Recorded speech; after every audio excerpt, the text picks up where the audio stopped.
Okay, hybrid off-grid. What is the difference of hybrid off-grid than off-grid setup, pure off-grid? So, unang-una is it is compact because yung MPPT niya sa inverter nandun na sa isang package. So, yung pure off-grid is hiwa-hiwalay. So, able to charge to utility grid. Unlike sa off-grid, from panel lang. Not capable in exporting extra power to grid. So, yung iba kiniklaim, pwede mag-export.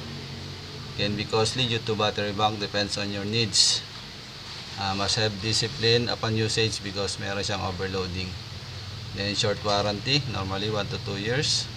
Prone to early breakdown due to overloading and dust. Siyempre, bukas yung kanyang fan. So, pumapasok yung dust. So, yun yung madalas cause ng pagkasira. So, hybrid off-grid components. So, from here, solar panels. Hybrid off-grid inverter. Battery bank.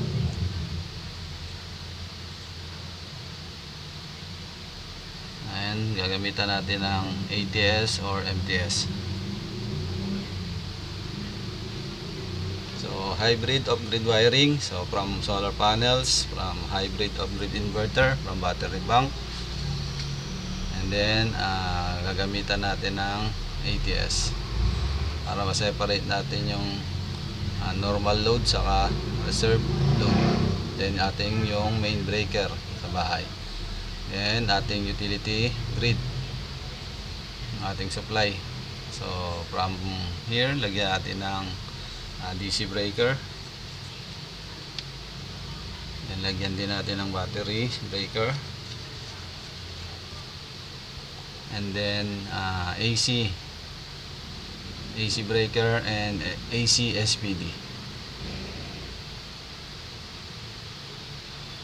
Then, wiringan na natin. So, from solar panels, wiringan natin to from positive and negative. Then, nakatap sa ating DC SPD. Yan, positive, negative din. Then, papunta sa PB-in ng ating hybrid off-grid inverter. Then, lagyan natin ng grounding para safety. Then, from hybrid off-grid inverter to battery bank. So, sample is 2 pieces na battery. 24 volts. So, i-series natin yan. Positive yung una, then naka-series, then dulo is negative. So, 24 volts. 12 and 12. 20. Kung gusto nyo 48 volts, 4 na battery. Ayan. Then, hybrid off-grid inverter, lagyan na natin ng breaker doon sa AC output na. Then, connected to ground. Then, isolated na. Ito yung ating normal and reserve. Okay, lagyan natin ng power from utility. Ito yung ating reserve power. Okay, lagyan na natin ng output papuntang ating AC panel. Then, pwede na nating lagyan ng AC in yung ating inverter. So, AC in para mag-charge siya. And then, meron siyang AC SPD. And then, connected to the ground para sa ating safety. So, yan mga ka-solar, yung ating wiring sa hybrid off-grid setup.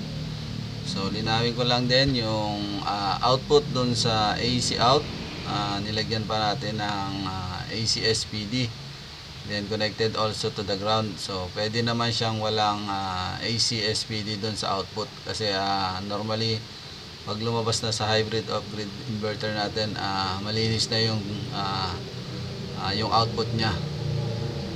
And then, yung normal power and also yung reserve power. So, pwede yang magkapalit. Kung gusto nyo, yung normal operation nyo is yung sa utility. And then, reserve lang yung ating sa solar. So, ito kasi parang off-grid muna yung unahin natin. Then, after na maubos na yung battery, then, babalik siya sa utility grid. So, yan.